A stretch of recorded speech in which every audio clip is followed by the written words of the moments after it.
Mga kalugers, pag po tayo nagluluto ng ulam, kahit anong ulam, pag alam natin nagmamantika, yung lumalabas yung mantika, yung umiibabaw, tulad nito, yan, ugaliin po natin tanggalin. Oo, hindi naman talaga nakakabuti sa ating kalusugan, yung lumulutang na mantika na yan. Huwag po nating hayaan na pagka nagluluto po tayo, tapos may napansin po tayong nakalutang na mantika na ganyan, nagmamantika, ugaliin po nating alisin, tanggalin. Opo, tulad nyan. Ako ganito po ginagawa ko, yan.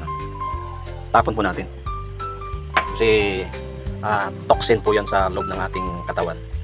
Ayan. Hanggat may nakikita po tayo na lumulutang-lutang na ganyan, alisin po natin. Ito po yung manok na native. Kain po mga kalogers. Ayan po yung aking ulam. Native tinola.